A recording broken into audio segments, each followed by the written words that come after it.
What's up, y'all? It's your girl Sakina, and I'm back for another review. This is my review for Growing Up Hip Hop. This is season 6. Is this episode 5? No, not at all. It's 24. I keep forgetting that this is a continuation, but nonetheless, I am here. I am late. It is Sunday. This came on Thursday, but I woke up on Friday morning like, we ain't doing it, and that's exactly what happened. I did not film, so it is what it is. Here we are today, but let's go ahead and get into this review. So we're down in the desert, okay, and it's JoJo, it's Sean, it's Twist, it's Little Easy, it's Tyran, then it's Boogie. I said Boogie. Oh my gosh, where you been at? Okay, because we always wondering, where's Boogie? It's been a good 4 or 5 episodes at this point, and we didn't see him. We need the level-headedness of Boogie, and he was nowhere to be found. So I'm happy to see that he's back, but I did notice that they have him under entrepreneur. They don't even have him listed anymore as Damon Dash son. So we know it's always some beef between the two of them. I don't know if they decided to do that because now he's just like a friend of the show. I don't know, but hopefully we get to see more of him. Then we also have ODB's son, old dirty bastard. It's YDB. You know, his daddy's old and he's the young one. So he looks just like him, hairstyle and all. And they really trying to get a feel of what he got going on. Twist is asking him what he's up to. And he said, you know, he's just out here on survival. And he owns some shit like, everybody's swimming. I know how to swim, but I'm not going to get in the pool with them. And for some reason, everybody was lost. And it wasn't hard to grasp. Like, instantly, I knew that he just wasn't on the same shit as everybody else. And Tyran had to break it down to him. Because they was even talking about the girls and how they was fighting at Twist party. And Boogie said that he wasn't invited to the party. And that's because you've been MIA. And JoJo said you don't call him. So, Boogie, what you got going on? I hope you know, really on your entrepreneurship. But nonetheless, YDB was like, oh, y'all should play the girls some meditation music. Maybe that'll calm them down while they're at the party. And that was with Twist. You better listen to it on the way there. Get the vibrations up because y'all bringing that negative energy to the party and look what the outcome was. So I could tell just off of how YDB is, I feel like him and Tyran would be real cool because they kind of like on that not on what everybody else is on type thing. Sean does not want to get married. I don't know how more obvious can he make it, but baby do not want to tie down, and everybody is telling him, you know, it's okay, marriage, it comes with its challenges. And it's really did I say challenges? I don't know why I feel like I said that a little weird, but everybody is like, oh my gosh, it's hard, and JoJo was like, I mean, it's not hard, because if it was hard, then why would you get married? Like, it just brings a different set of challenges. I feel like, Easy, you saying it's hard because of who you marry, honey. He said he been with Aaliyah for 15 years before they decided to get married. I can only imagine. Anywho, yeah, Sean, baby, okay. And just because y'all, I mean, if you want to just be in a long lasting relationship without getting married, because marriage is not for everybody, that's fine. But it is something that TT wants, and then it's giving the vibes that you don't want it. So it's like y'all not on the same page. If y'all was on the same page, I'd be more at ease. Like if y'all just wanted to be long term, no marriage relationship, okay.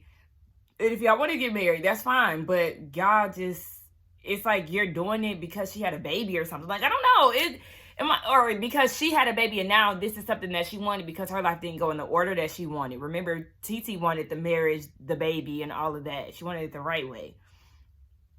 Child. Anyway, he don't want to get married. So, girl, I'm just interested to see how long this is going to last, to be honest. I'm not praying on their downfall or anything like that, but just Sean seems so disconnected.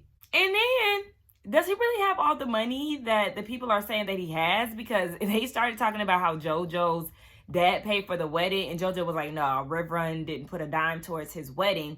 And Easy asked Sean, like, did your parents help plan the wedding? And he was like, you don't even know where I come from. My parents cannot afford the wedding. So where are the people saying that he has coins? Because if his parents can't afford to pay for the wedding and y'all gonna be eating rice and peas at the reception, it's giving somebody lied. And now I understand why he was so mad down at that jewelry shop. Or, I mean, he could have his own money. He could be pretty successful for himself. But I don't know why.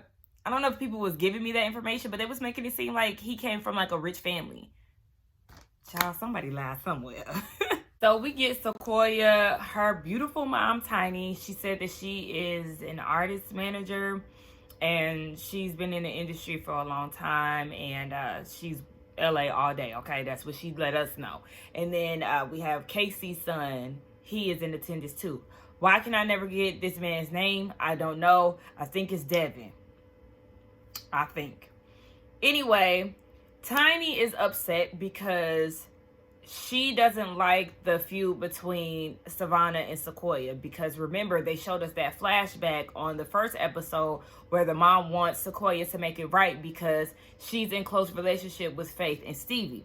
So Tiny wants to reach back out to Stevie J for a second time because she did put that bug in his ear that there was some beef between the two girls, but she wants to reach out again to try to have this whole kumbaya moment. But Sequoia is getting very upset by it because Savannah hit her in her face. So now that we know that they definitely had an altercation, like we know there was a lot of production and running around and things like that when they was down at the pool party, and we know Savannah tried to hit her, but I didn't know that she actually connected. So she hit her in the face. Sequoia is feeling some type of way about it, and apparently Savannah and Tiny, they have a separate relationship, so much so where Savannah could have reached out to her to apologize.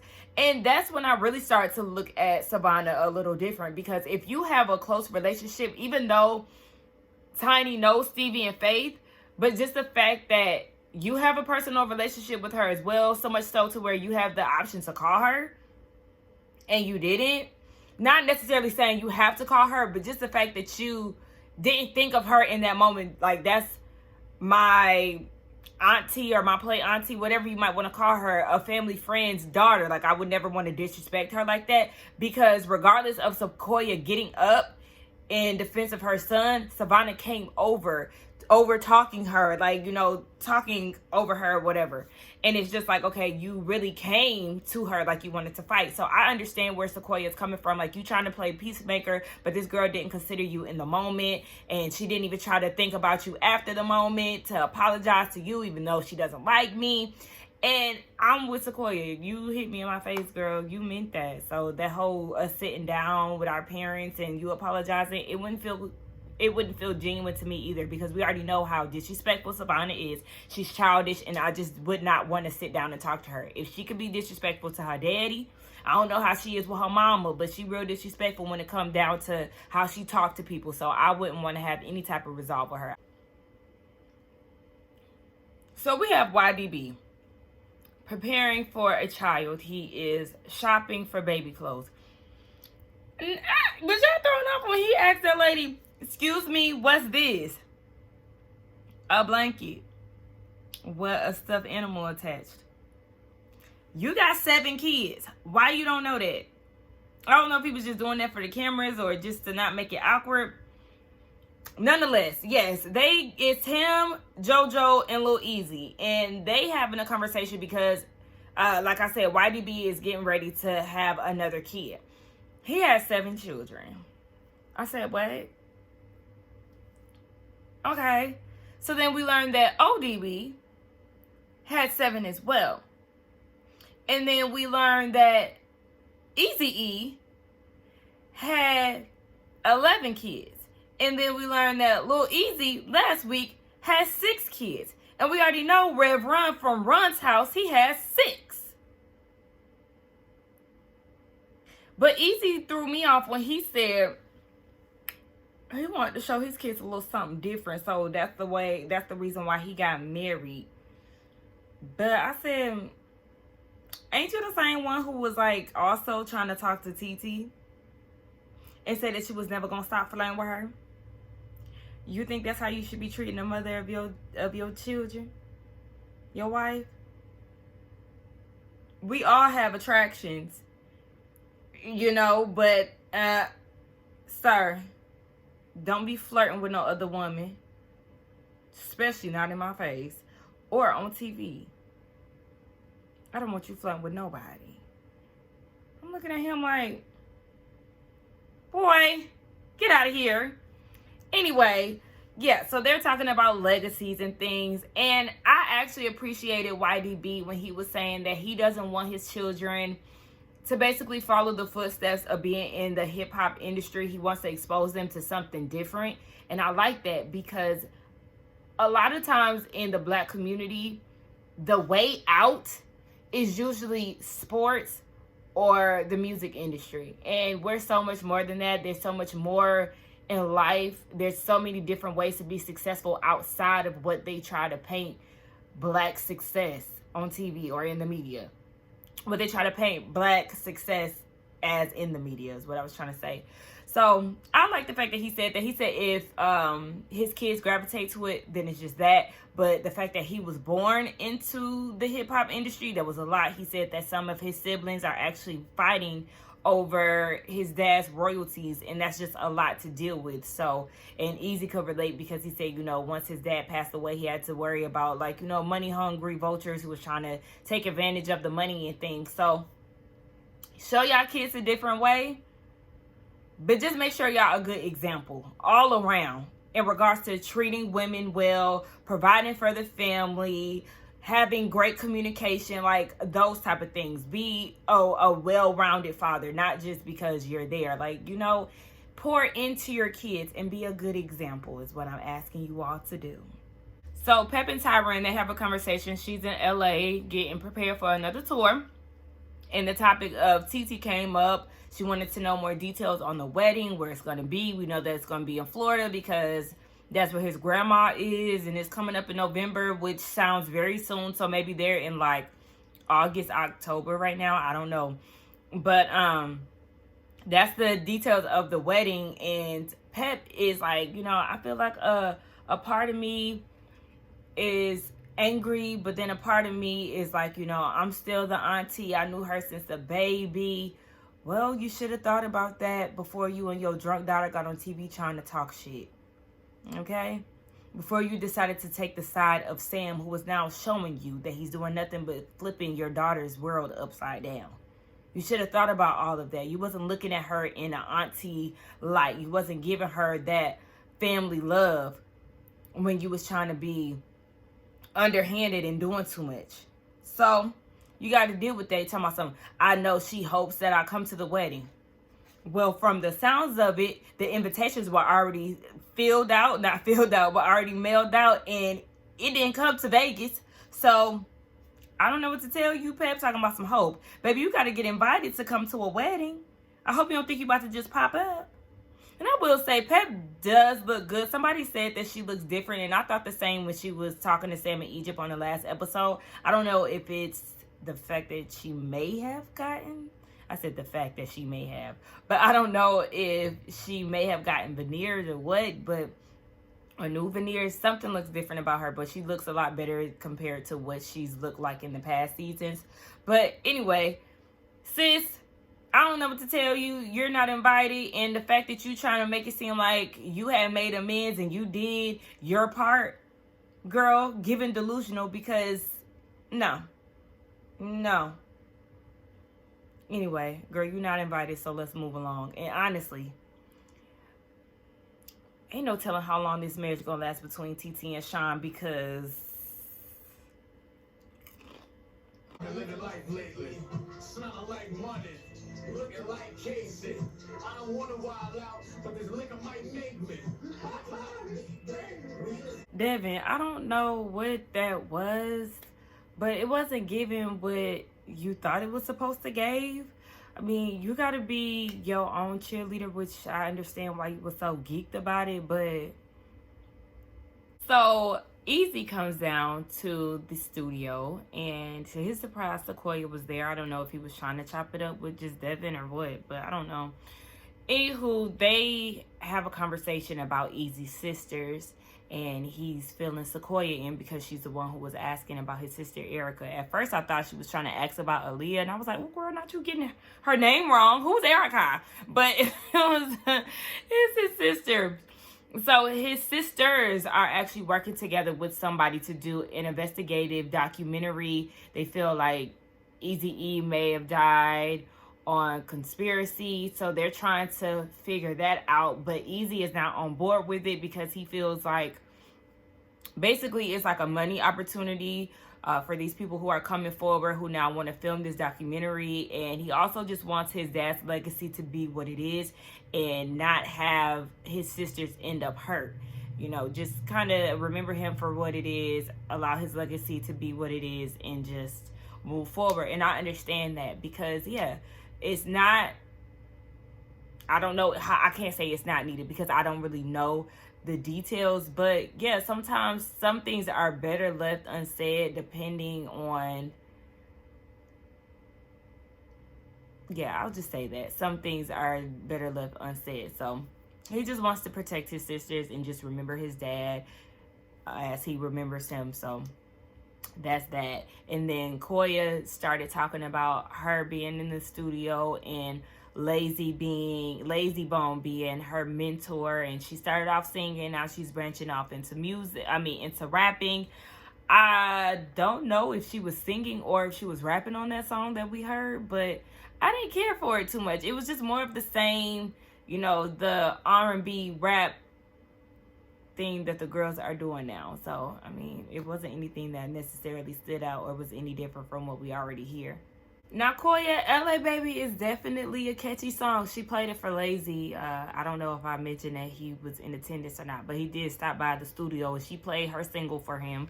And I was thinking the exact same thing. Like, I could really see LA girls playing that because, LA Baby, the girls from LA gonna eat that up as a girl from Atlanta would if it was, a song, Atlanta anthem or wherever the case may be, wherever you from.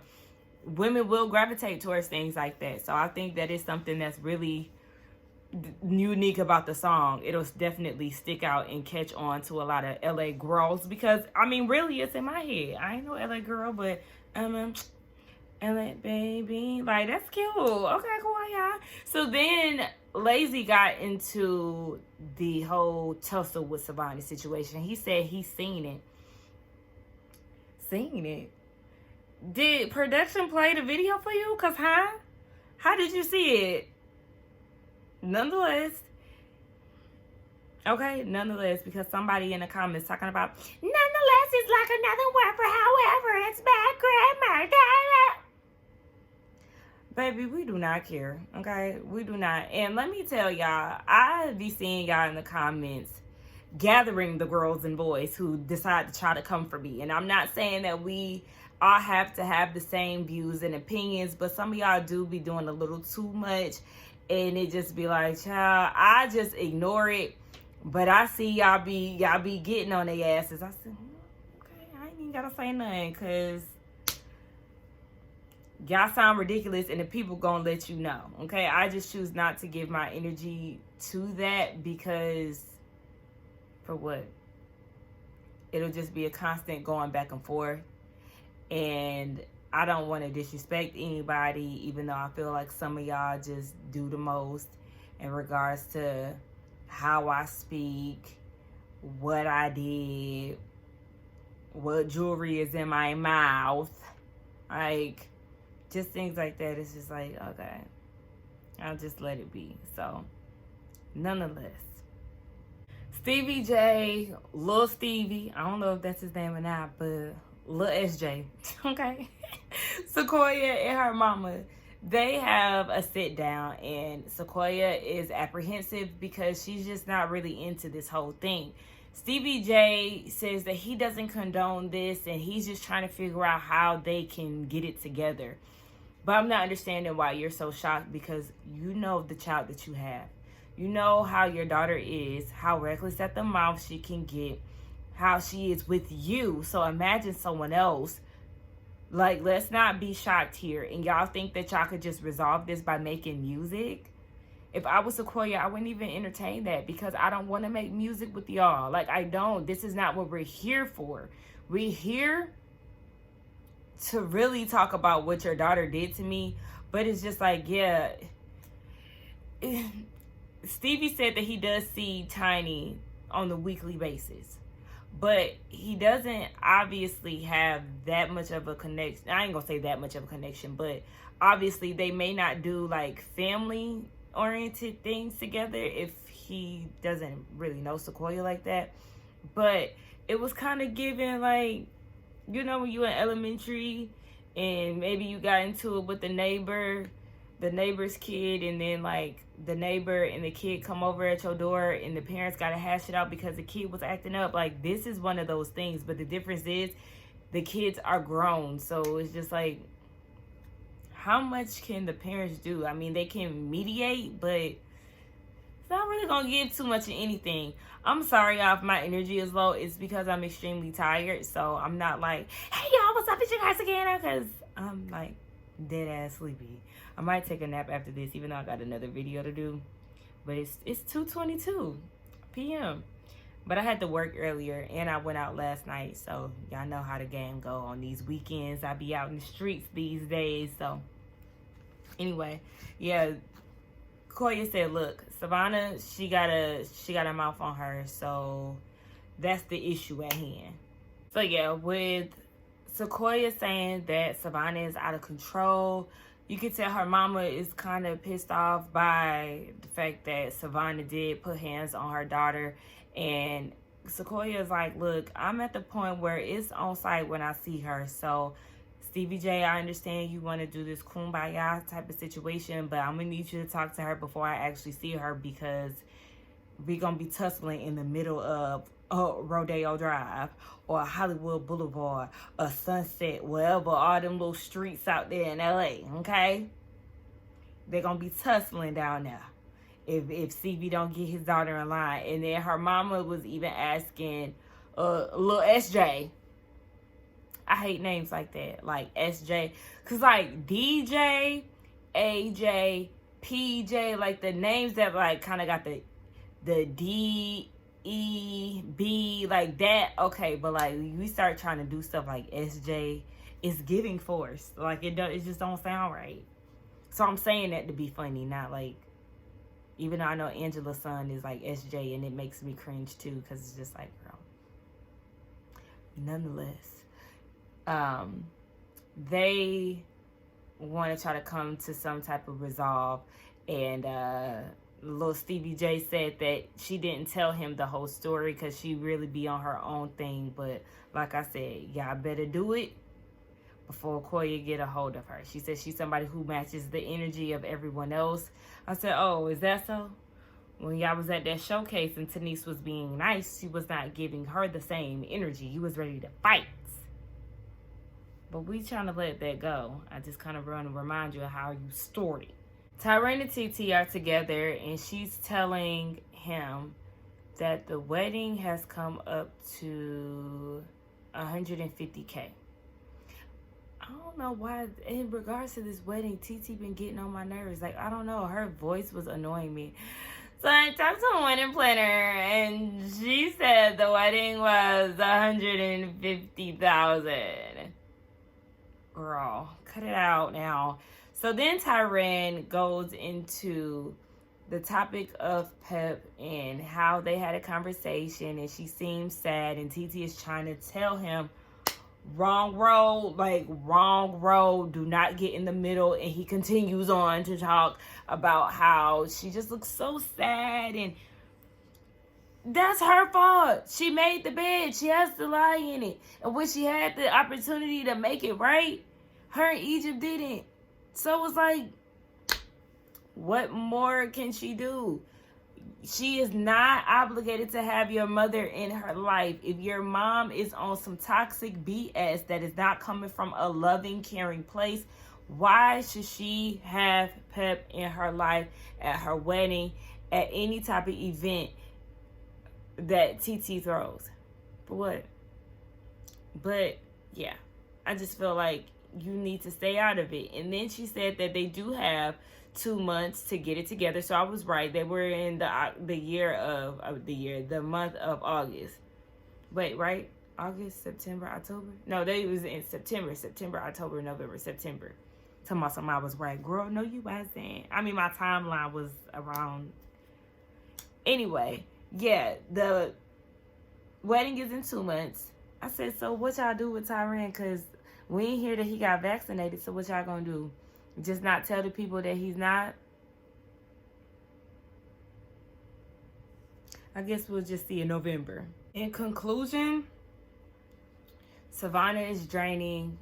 There's nothing likable about her. Very beautiful girl, but that's where it starts and finishes. The rest of her is very nasty, and I just don't understand it.